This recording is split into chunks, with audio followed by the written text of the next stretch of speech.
It's time to vote, Texas.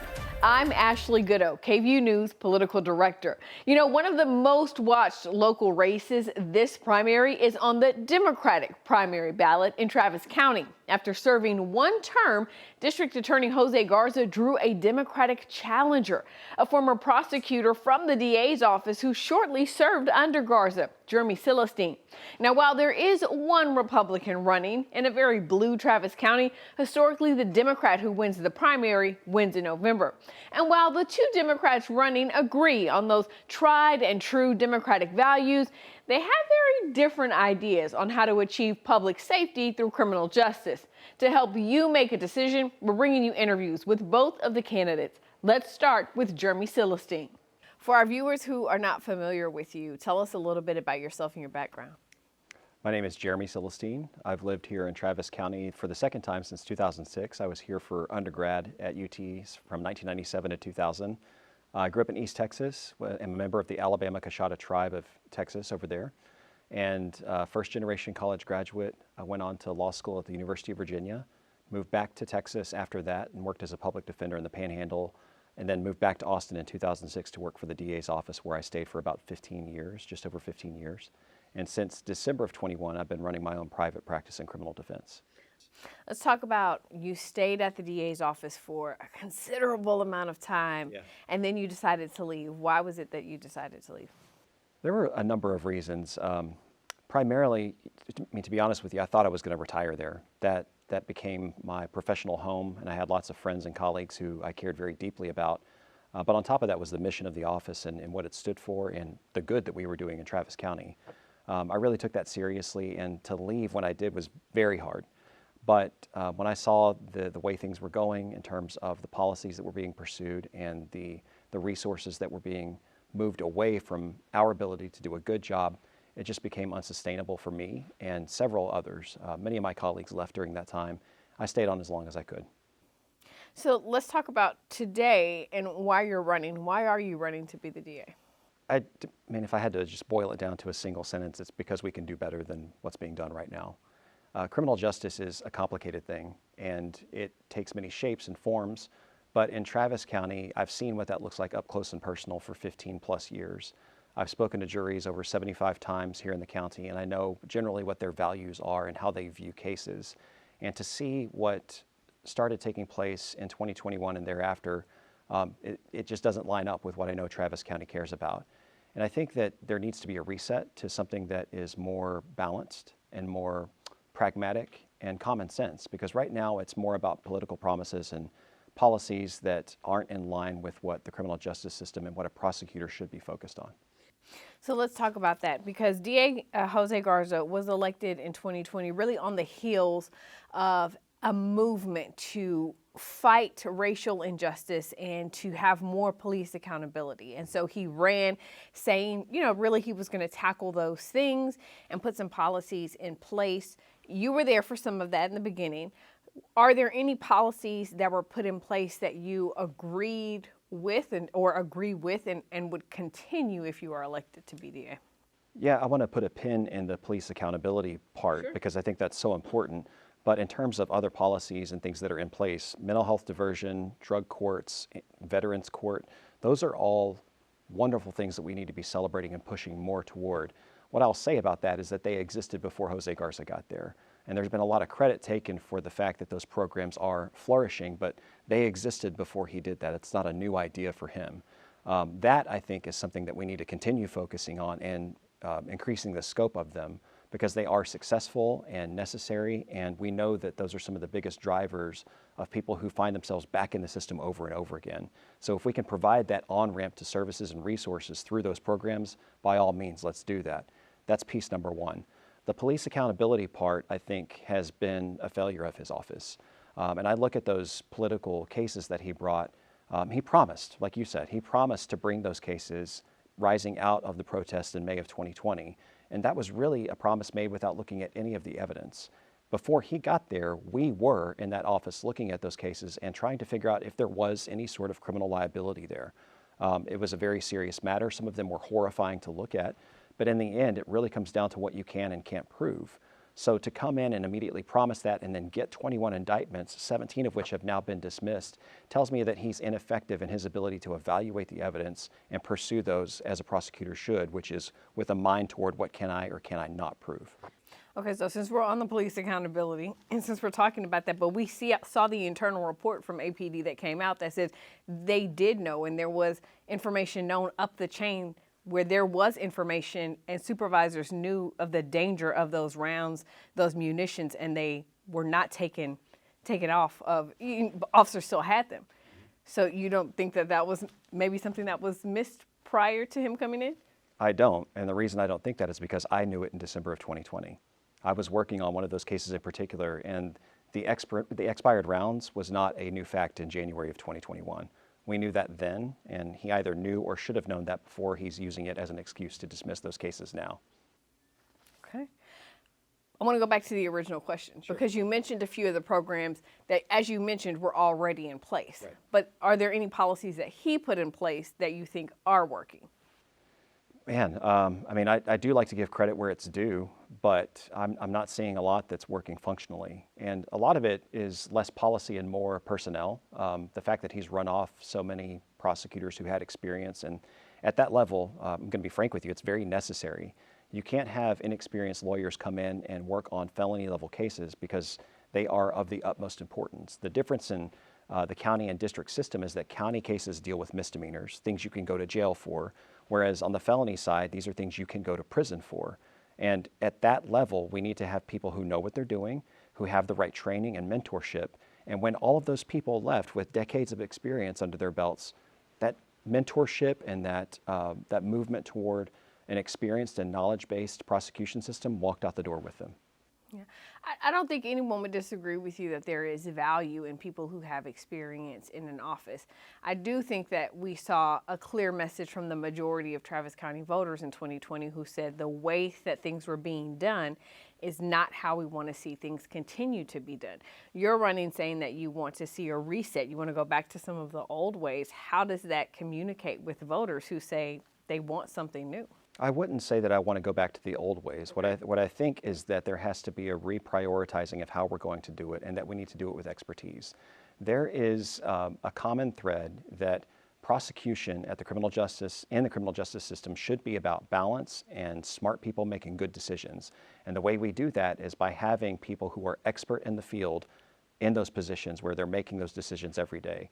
What I have seen as a defense attorney now on this side of things is that those things are being inexpertly done.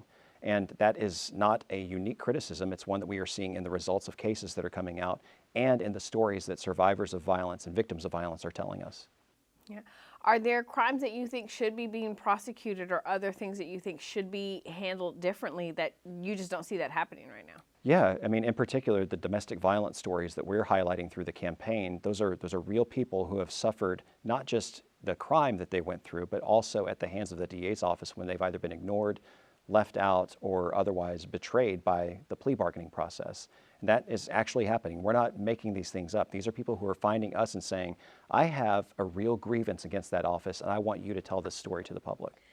And that, I would imagine, is really hits home for you because you used to prosecute those domestic, before you moved up to major crimes in the DA's office, you prosecuted those. Yeah, I did for 7.5 years, child abuse and domestic violence in what was then called the Family Justice Division.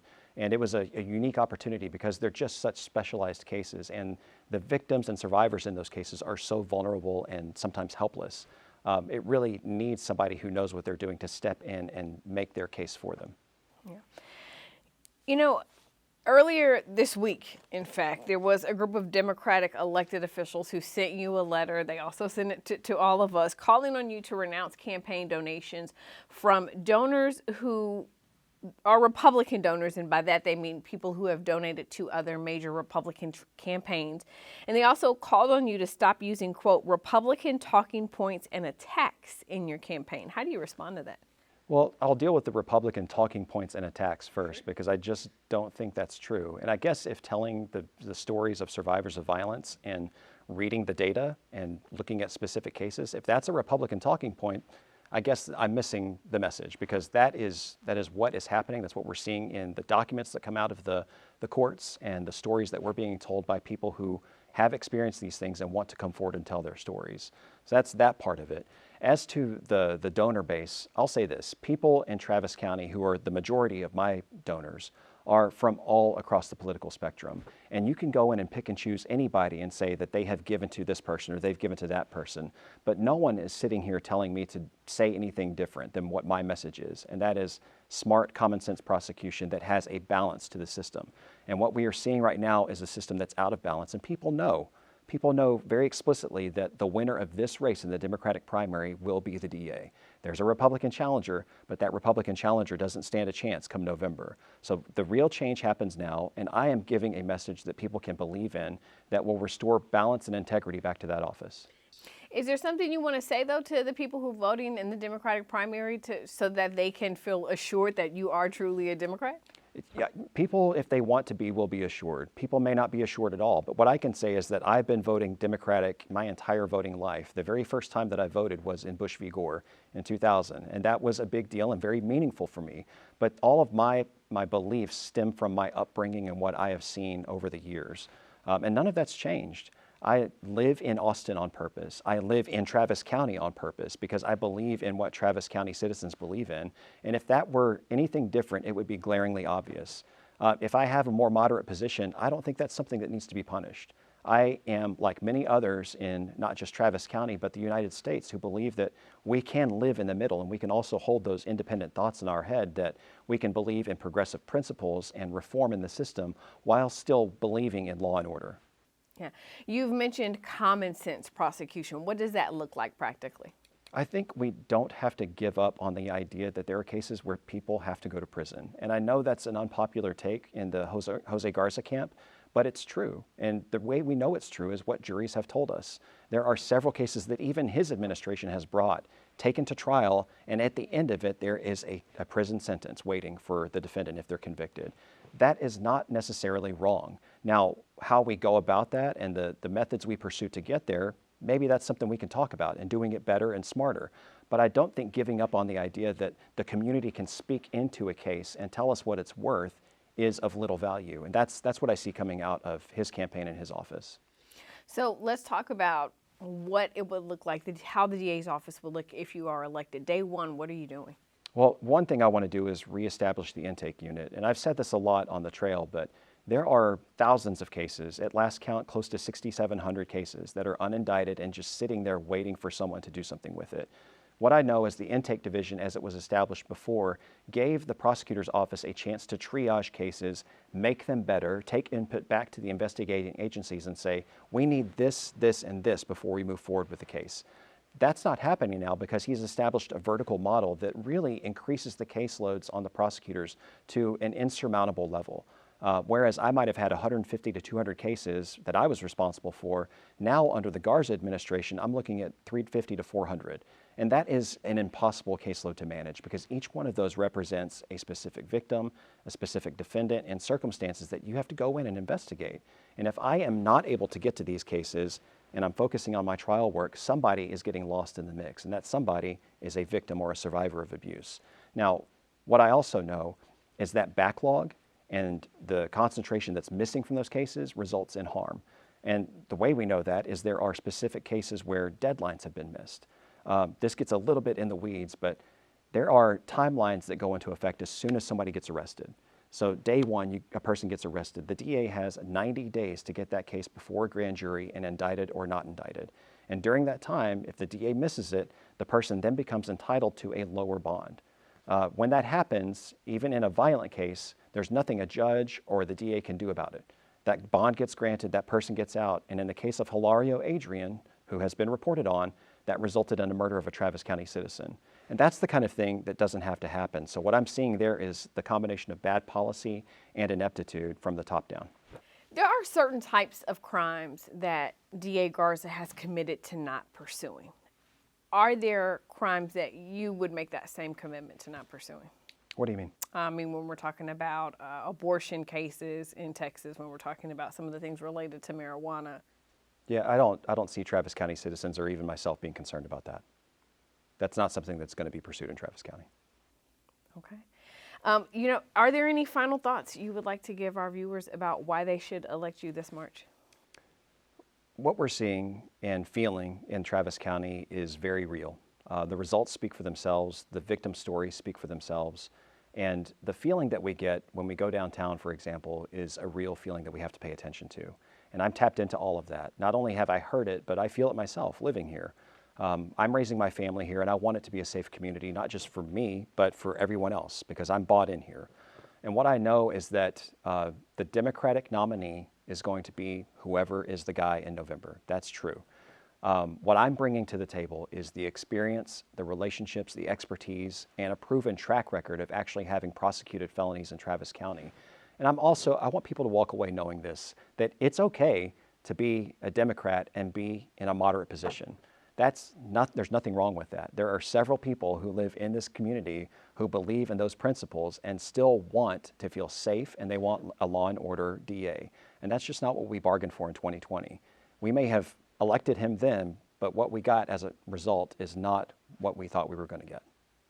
As you just heard, Sylestine says he will bring a more balanced, common sense approach to the DA's office, while Jose Garza says this race is a choice between going back to the old way of doing things or progressing forward with a new approach to justice. Let's sit down with Jose Garza. Thank you so much for taking some time out to talk with us today. It's great to be with you. You know, you were elected in 2020 right on the heels of a national movement where we were hearing, cries against racial injustice and cries for more police accountability. You campaigned with the promise that you were going to come in and you were going to do things differently and you were going to address those things. How have you kept that campaign promise? Well, we absolutely have. I'm really proud of our record over the last 3 years, working to fix our broken criminal justice system and improve the safety of our community. Over the last 3 years, we have put in place new strategies to prevent gun violence before it happens. We have held our promise to stand by survivors of sexual assault, and we have increased the number of sexual assault convictions from the last administration to ours. We have held people accountable who commit acts of violence in our community, but at the same time, we've begun to reduce our reliance on incarceration and begin to address the root causes of crime in our community. And as a result of that work, this is one of the safest communities in the country. We have a lower rate of violent crime than liberal bastions like Beaumont and Lubbock and Amarillo. We have the lowest violent crime rate of any major city in the state of Texas. And since I took office in 2021, homicides are down 20%, violent crime overall is down 10%, property crime is down. So we know that the strategies that we are using work. We know that following the data and the evidence, that working with our community is effective at keeping our community safe. Yeah. You also said back in 2020 that you would seek accountability for the officers for some of their actions during those May 2020 social justice protests. And we saw indictments handed down on nearly 24 officers, but then charges dropped on almost all of them. Right. What do you say to people who feel like that promise was broken? Yeah, so at the end of last year, the district attorney's office received a brand new investigation from the Austin Police Department. And for the first time, at the end of 2023, the Austin Police Department concluded that senior members of the Austin Police Department knew prior to the protest that the weapons used during the protest were capable of and had caused serious injury. The Austin Police Department did not initiate this investigation and did not reach this conclusion until the statute of limitations had run for the leadership team and for the department itself. At the end of the day, the job of the district attorney's office is to seek just outcomes. It would be unjust to hold line officers criminally accountable when their leadership, when the agency that may have contributed to these serious injuries is shielded from criminal liability because of their own delay in investigating the facts and circumstances of what happened in the summer of 2020. That's why the mayor joined me in a request to the Department of Justice seeking a pattern and practice investigation into the Austin Police Department so that we can finally get to the bottom of what happened that summer. And we should remember what happened that summer. During May of 2020, Austin Police Department officers fired deadly weapons into crowds of unarmed people almost 700 times and caused serious injuries to far too many innocent bystanders, people who were standing, people who were holding signs, people who were chanting, were shot and seriously injured. There are 4 criminal cases that are moving forward, where we will be trying those cases later this year. And we continue to review the actions of the Austin Police Department and this new report to determine what legal repercussions there may be for this action. Do you believe the timing of the report was intentional? We have very serious concerns about the timing and substance of the report. I have communicated those concerns to senior leadership in the city of Austin, and I have communicated those concerns to the Department of Justice. And we are currently reviewing the facts and circumstances surrounding the production of this report. You know, how does that impact your ability to then work with the department in order to prosecute cases? Yeah, I'm really proud of the way we work with law enforcement every day in this community. You know, as I said, over the last 3 years, we've put in place new strategies to address the root causes of crime in our community. We have a brand new initiative that began in July of last year that addresses the root causes of domestic violence in the home and ends the arrest of children in our community. This program is early in its existence, but we're already seeing exciting success. This program exists and works because of a partnership we have with the Austin Police Department, the Travis County Sheriff's Office, the Pflugerville Police Department, and the Manor Police Department. We've worked closely with the Austin Police Department to develop strategies to prevent gun violence before it happens in our community. We've worked closely with the Austin Police Department to increase the number of sexual assault convictions and to build a criminal justice system where survivors are believed and treated with dignity and respect. We work with our partners in law enforcement every day outside of the spotlight on individual cases winning justice for victims of crime. I am incredibly proud of our relationship with law enforcement, and I think we can see the results of that collaborative work. You talked to us about some of the just now you're speaking about some of the programs that were put into place. Are there other changes that you've made within that office over these past 3 years that you believe are working really well in the DA's office, things that you think should be continuing? Absolutely. Let me start with that program because I think it is revolutionary. It is called the Travis County Transformation Project. It was named by our community partners who are serving families who are experiencing violence in the home. We know that over the last 10 years, the number one criminal offense that juveniles face in our community, the number one reason that kids get arrested is for violence between the child and their parent. What has happened for 60 years in this town is that when that happens, the kid goes to jail. Because of this work, because of this partnership, when law enforcement arrives at a home, a parent now has a choice. Their child can be arrested and go to jail, or their child can go to a respite center where they can continue to go to school, where they can receive services and counseling. But if the parents choose that path, the entire family has to enter into a 10-week intensive restorative justice and counseling program so that we can begin to address the root causes of violence in the home. This work matters for so many reasons. One, because we have an opportunity to change the trajectory of the lives of kids in our neighborhood, kids in our community. But we also know what the consequences are of letting violence go unchecked when it happens in the home. Over the same period of time, over the same 10 years, we know that a plurality of all homicides arise out of a domestic violence context.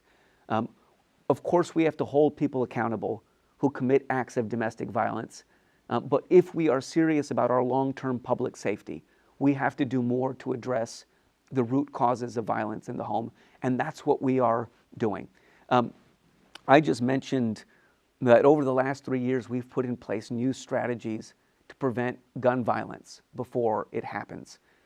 And there's some really promising data that getting victims of gun violence the help that they need prevents gun violence over the long term. We know that if you are a victim of gun violence once, the likelihood that you will be a victim of gun violence in the future goes up exponentially. We also know that victims of gun violence today are too often perpetrators of gun violence tomorrow. And so meeting the needs of victims of gun violence is not just the right thing to do, but it is in the long-term interest of our public safety. So we partnered with Travis County Commissioner's Court to start a hospital-based violence intervention program that works with the hospital system to meet the needs of victims of gun violence. We have completely changed our policies in the office and are working with APD to change their policies to make sure we're meeting the needs of survivors of sexual assault. We have doubled the size of our victim witness counselor team so that every survivor of sexual assault has access to a trauma-informed counselor to help them navigate the system.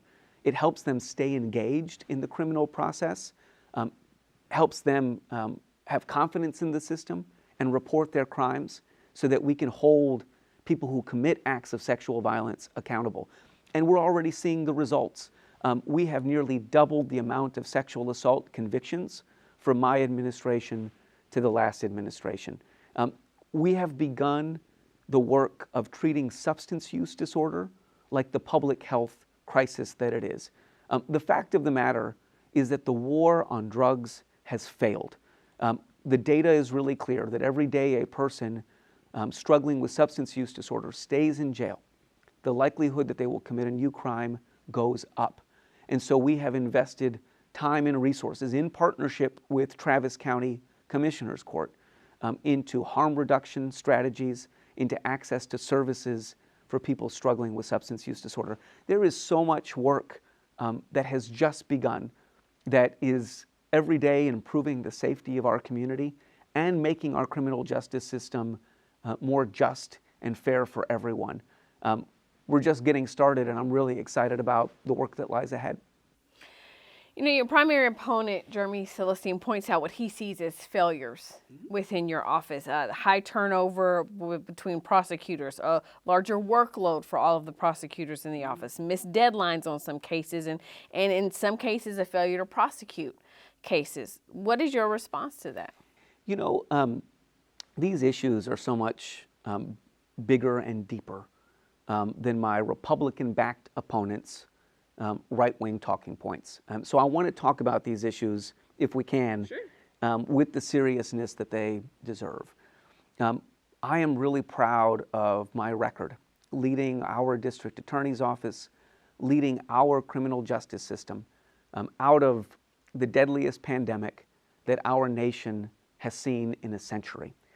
Just as a reminder, criminal district courts were closed in Travis County from March of 2020 to March of 2022. That means for almost the first 2 years of my administration, there were no jury trials happening because of the pandemic. We also know that the pandemic has resulted in significant and serious changes to our labor market. There are labor shortages in almost every sector of the economy. We have teacher shortages, nursing shortages, shortages in retail, shortages in law enforcement. Prosecutors' offices have been no different. It's why I know you cover the legislature. You may be aware that just this past session, the legislature increased pay for prosecutors so that they could compete with private sector jobs. But here is the reality. Against that backdrop, the Travis County District Attorney's Office has been a bright light and an example about how to recruit and retain quality prosecutors. So just some context. If you look across the country, because this is a national phenomenon, what you will see is significant shortages in major offices around the country. The Harris County DA's office has a 15% vacancy rate, which, by the way, is relatively low compared to other major cities across the country. There are prosecutor offices that have 20% vacancy rates. As you and I sit here now, the Travis County District Attorney's Office has one opening. And that is because, for two reasons. One, this is one of the safest communities in the country, and people love to come to Austin and they love to work here. But it's also because we are building a district attorney's office that prosecutors are proud to work in and want to work in. We're recruiting prosecutors from all over the state, and it's why our vacancy rates are so much lower than prosecutor offices across the country. Let me just say one other thing about this. The overwhelming majority of our team are seasoned, experienced prosecutors. Over 80% of our prosecutors have 5 years of experience or more. But in order to build the kind of criminal justice system that lives up to the aspirations of this community, we have very purposefully recruited young attorneys who reflect the lived experiences of this community. We have recruited prosecutors of color. We have prosecuted women, and we have recruited women. And we have a pipeline that we have built to recruit young attorneys into our office and to help them grow and develop. And so I am incredibly proud of the way of our vacancy rate compared to vacancy rates across the state. I am proud of the experienced team of prosecutors that we have. And I'm incredibly proud of the young crop of diverse prosecutors that we have recruited over the last 3 years. And I'm excited about what their growth means for the long-term health of our criminal justice system. Just for the record, you said March 2016. You mean March 2022, when you were able to start prosecuting? Yes, I'm so sorry. Okay, I just wanted to make sure we had it very clear. Just to be clear about that, criminal courts closed in March of 2020 and reopened in approximately March of 2022. You know, I think it's fair to say that you and Mr. Sylestine have very different ideas of how you achieve public safety through criminal justice in our community. He describes his approach as being, quote, more balanced, more pragmatic, and common sense. You know, he has said, I think bad guys do need to go to jail. What is your approach? Well, first of all, I don't know what any of that means.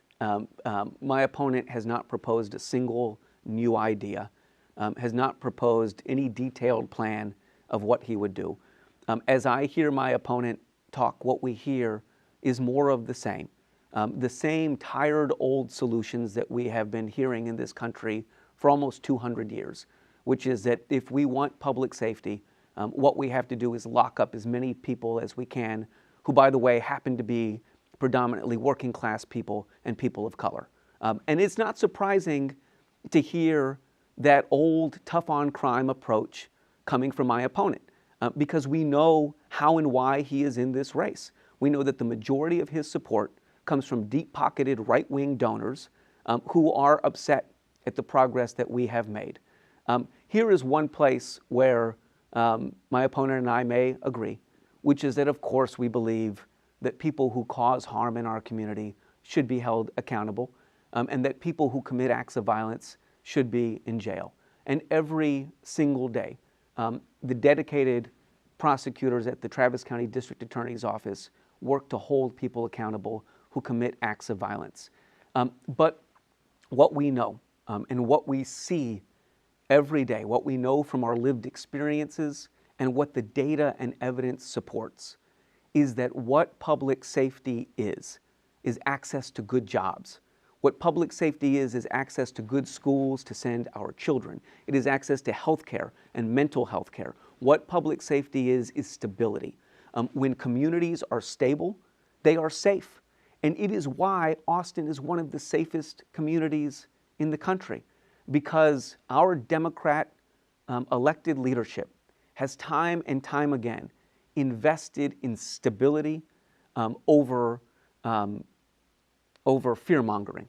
And the results speak for themselves. Our city council and our commissioners court have made record investments in housing in affordable housing. They've made record investments in healthcare and mental health care.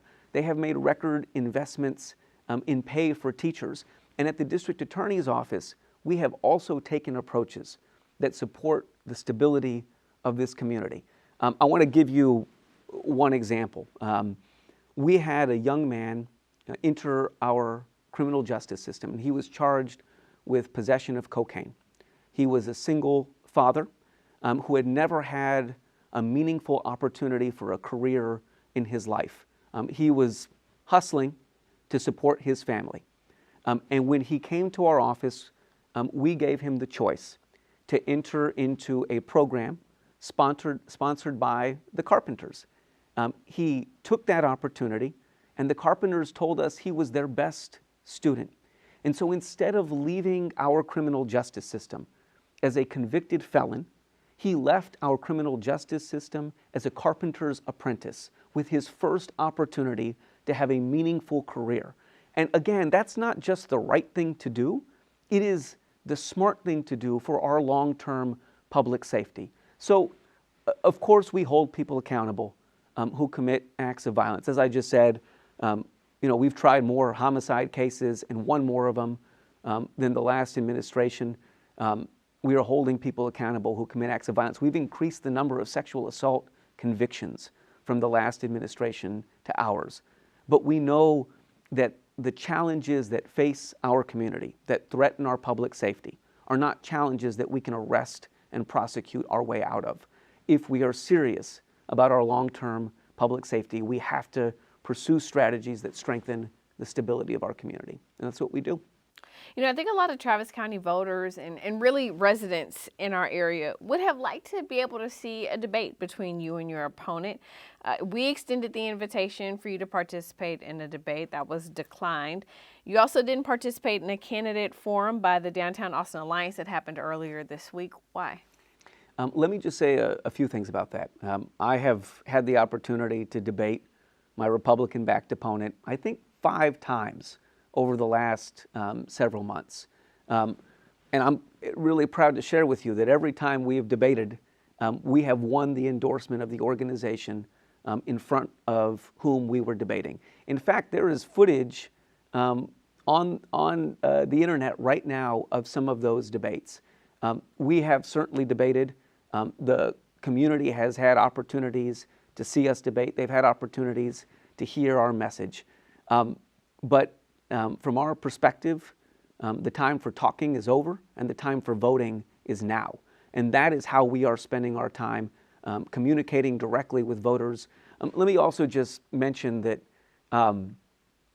as we sit here now, I'm happy to sit with you. I have taken time out of running the district attorney's office to come be with you. As you know, we are in the middle of a trial against the deputies who killed Javier Ambler.